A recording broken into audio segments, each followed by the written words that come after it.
Today we are looking at the speed power charge. It states charge, can't be knocked back. Power, half speed, move, then close at no cost. Let's break down each key term. Can't be knocked back is a passive effect. You'll notice it comes before the power portion of charge. Therefore, as long as the figure can use charge, they can also not be knocked back. No need to activate any sort of action. It is always active. Power shows the type of costed action you need to take in order to activate the rest of what charge offers. Half speed, we will look at this in a moment. Move is the next step. This means you do have to move before the last part of charge can occur.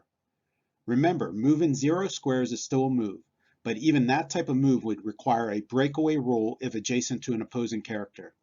To break away, you roll a single d6. On a result of 5 or 6, you have successfully broken away from all adjacent opposing characters. Note that there are some powers and abilities that can impact the breakaway roll. A failed breakaway means your attempt to move immediately resolves and you would not be able to use the close at no cost part of charge. The last part of charge is close at no cost. This is letting you know the type of action you can perform after moving. We will be looking at this in more detail later. Now let's take a closer look at what it means to half speed. The first golden rule of Heroclix is replace, then modify. As you learn to play, you'll reference this golden rule many times. As a reminder, the speed value is displayed in the top slot of a character's dial, next to the boot, wing, or dolphin symbol. Terms such as half, becomes, or anything that divides or multiplies a value means you are now dealing with a replacement value. When you do these calculations in Heroclix, you always round up. For example, a speed value of 5 would mathematically be halved to 2.5, but in Heroclix, 2.5 is rounded up to 3. 7 or 8 becomes 4, 9 or 10 becomes 5, and so on. Terms such as increase or decrease, such as the wording of perplex, means you are now dealing with a modification. Modifiers are applied after all replacements occur. This will be covered in more detail over the next few examples. Let's take a look at charge in action. For the following examples, our character will be represented by the blue circle on the map, and the opponent is the orange circle. For this example, the figure is starting with a speed value of 8, and it has received a +1 to speed from a teammate's perplex. Our character takes a power action to activate charge. The 8 is halved to arrive at the replacement value of 4. Then the +1 modifier is applied to arrive at a total speed of 5. Our figure can now move up to 5 squares and then activate a close action at no cost.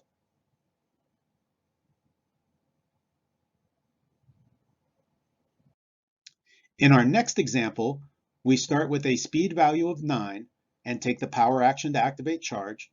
The 9 becomes a 5 when halved and rounded up. We are still adding the +1 modifier to arrive at a total possible movement of 6. Our figure can then move and take a close action at no cost.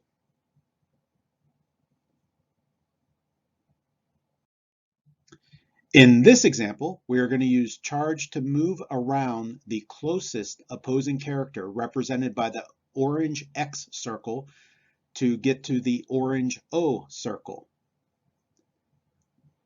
2 of our teammates have perplexed our speed value by +1 each. We are starting with a 10 speed, which is halved to 5, then modified by +2 to arrive at 7 speed. Our character can then use charge to get to a figure our opponent might have been trying to keep protected behind another figure.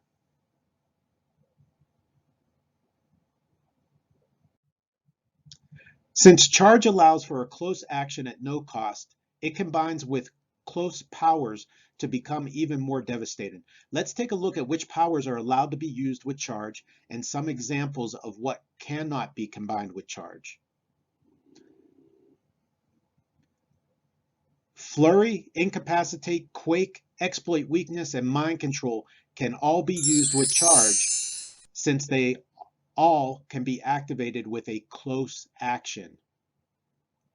Flurry allows for 2 close attacks with Quake. You can do a close attack against all adjacent opponents. If more than one opponent is hit, each is dealt 2 damage instead of normal damage. Exploit Weakness deals penetrating damage. These 3 give you a chance to move in and deal some solid damage. Incapacitate gives an action token instead of normal damage or deals 1 penetrating damage if the target already has 2 tokens. Mind Control allows you to take control of a hit character and then move and or attack in either order. Incapacitate and Mind Control can also be activated by range actions and are sometimes overlooked as a combination for charge. But depending on the situation, these 2 powers could be very useful. Some powers that cannot be used with charge are Leap Climb, since it requires a move action. Close Combat Expert and Smoke Cloud are both power actions, so those cannot be combined with charge. And Phase and Teleport cannot be used since it's a move action. What we just looked at were powers that require a specific action to be taken. Power, move, close, or range action in order for the effects to come into play. Other powers include passive effects, which are active just by having the power available for use. These effects do not require an action or trigger to occur. They are worded in a way that expresses a direct statement and are not optionable. Triggered effects are triggered by certain events during a game. If they contain the term may, they are optionable. Otherwise, they are non-optionable and once triggered will resolve as instructed. Let's take a look at some common passive and triggered effects that could come into play while using charge. Blades, Claws, Fangs is a power that contains an optionable triggered effect. It states, when this character hits and would deal normal damage during a close action, you may roll a d6. If you do, deal damage equal to the result instead of normal damage. Minimum result is the character's printed damage value minus 1. When this character hits, let you know it is a trigger. May roll a d6 means it is optionable. As an example, if you activate charge and choose the close action at no cost to be Exploit Weakness, should that attack hit, you can choose to activate Blades, Claws, Fangs. Steel Energy and Precision Strike are also powers that are triggered effects. You'll notice they do not include the term may, therefore they are non-optionable, and once the trigger event occurs, they will resolve as described. Steel Energy triggers when you hit and damage an opponent. Precision Strike triggers when you attack a single character. Both of these events can occur during charge. Plasticity, Force Blast, and Super Strength are powers that include passive effects. Plasticity gives a +2 to breakaway rolls. Force Blast gives knockback. Super Strength gives knockback during close attacks. Those effects might come up during charge and are sometimes easy to forget while in the middle of a battle. Another area to look at in relation to charge are inherent abilities. Some inherent abilities are close actions and can be used during charge. We have just a basic close action to make a close attack. We also have close destroy action if you need to move and then destroy blocking terrain or an object. A close object action can also be activated during charge, giving the figure a way to modify damage +1 or 2. There are other inherent abilities that do not require a close action, but instead are accessible when a character moves. Since charge involves a character moving, these abilities can be accessed. Object Pickup allows you to pick up an object when you move. Remember, a movement can be 0 squares. You could pick up an object while moving during charge and then activate a close object action after that move to use the object in an attack. Carry allows you to pick a friendly character that is adjacent before you start moving and then place them adjacent once movement ends. This does modify your movement by -1, but you can use carry during charge. You would half movement and then modify by -1. As an example, if you start with 9 speed, it would half to 5 and then modify -1 to arrive at 4.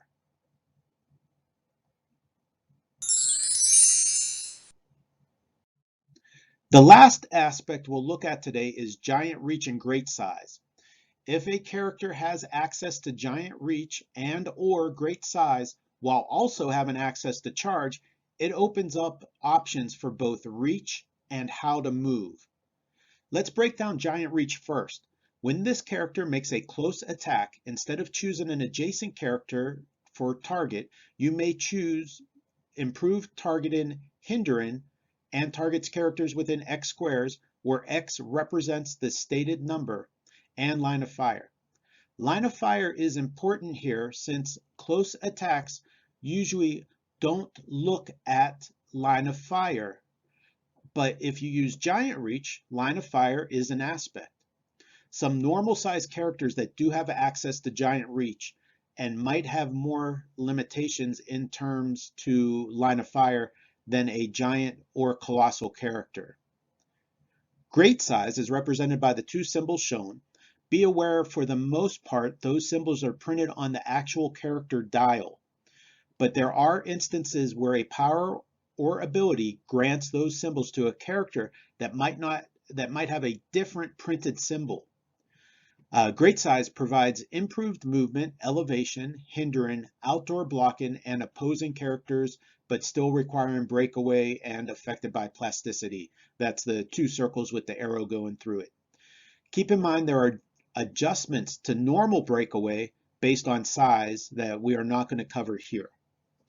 And great size grants improved targeting, ranged attacks from adjacency. It also states that lines of fire drawn to or from this character are not blocked by elevated terrain or outdoor blocking terrain, and are hindered only if the line of fire is drawn to a square of hindering terrain that includes the target. This is protected pulse wave. This opens up movement paths that can provide a lot of different opportunities to charge. Let's take a look at this in action. In this example, our character has giant reach 2 and great size. Speed value is 6, which is half to 3, and there are no modifiers, which gives us a total move of 3. The opponent is positioned 5 squares away on a different elevation, which is usually a well-protected position. Our character can move 3 squares and then attack 2 squares across the elevation, since elevation does not block line of fire to or from great size characters, and giant reach 2 allows for the close attack to target a character within 2 squares and line of fire. Now you should have a better understanding of how to use charge, what other powers and abilities can and cannot be combined with it, and how to calculate replacement values and modifiers. Overall, charge and other move and attack powers are very useful in a match and are found on almost every successful team build. Check out our other videos to learn about other powers and to discover some strong team builds and strategies you can use in your matches. Thanks for watching. Check it out. If you dig what we do, go ahead and like and subscribe. Thanks for watching.